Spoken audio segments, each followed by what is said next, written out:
Je m'appelle Nicolas Delussinge, je suis architecte paysagiste et urbaniste. Avec Sébastien Labbé et Vanessa Giroux, mes miroirs québécois, on a voulu participer au Festival des cabanes. Ça nous permettait, en tant qu'architecte, d'être confrontés à la réalité, à la faisabilité de nos plans, et pas seulement de les dessiner comme à notre habitude. C'était la bonne occasion de construire le projet qu'on a dessiné, modélisé, maquetté, avec beaucoup d'amour. Ce concours, il était d'autant plus important pour moi parce qu'il se déroule dans ma région natale, la Haute-Savoie.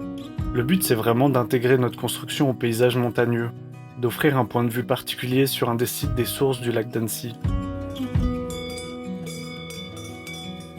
Pour chaque équipe, le lieu est tiré au sort et imposé, et la quantité de bois mise à disposition est limitée.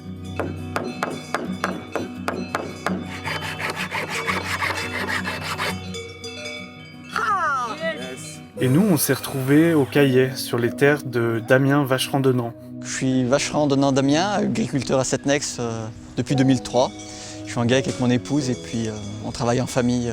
Bien souvent, je me présente comme paysan et pas comme... C'est pas un signe qui est péjoratif pour moi de paysan. Et j'ai horreur du mot exploitant agricole parce on n'exploite personne ni rien. Enfin...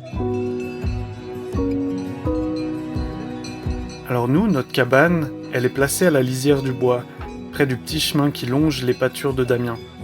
La cabane, elle est construite en 2 parties, au milieu de laquelle est installée une balançoire, qui oscille tantôt côté bois, tantôt côté champ, avec une vue imprenable sur l'immensité de la montagne. En tant qu'agriculteur, on aime bien notre paysage, on aime bien nos coins et bien souvent, quand les gens viennent, ils viennent un peu chez nous aussi, donc c'est presque un peu une intrusion. Mais c'est vrai qu'on est content d'avoir des personnes qui viennent quand même, on est content de partager, on est content que les gens trouvent le coin beau parce qu'on y est quand même en partie responsable aussi, on est des acteurs du territoire.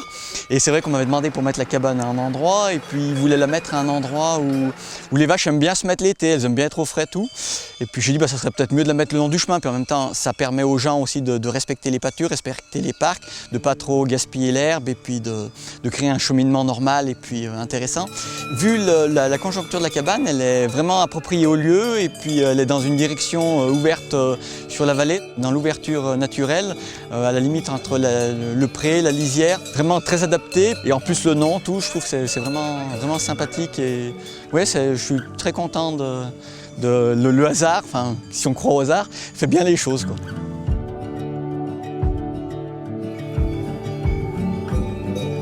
Nous, notre projet, il s'appelle Le Gardien. On a voulu rendre hommage en fait au vrai gardien symbolique de ces paysages. Finalement, rendre hommage à tous ces acteurs qui créent ces cycles-là, qui entretiennent ces paysages qu'on aime par leurs petits gestes répétés au quotidien.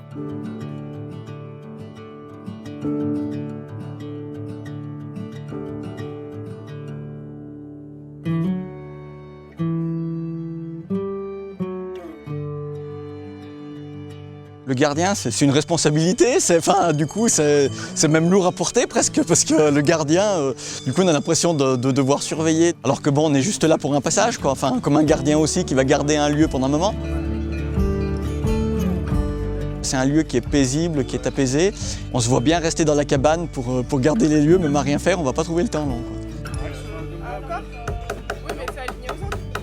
Moi j'ai 2 fils, donc j'espère leur transmettre un territoire qui est beau, quoi. Enfin un métier qui est beau aussi, parce que c'est vrai que c'est pas toujours évident, on a choisi ce métier-là par passion, mais le mot le gardien c'est beau, puis ça va bien avec les lieux.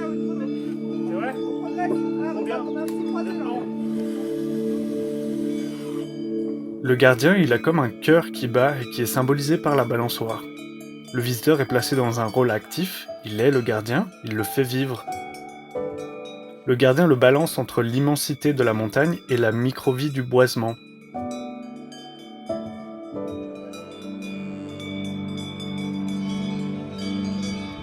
C'est le symbole de l'équilibre entre ces 2 lieux qui constituent le paysage de montagne finalement.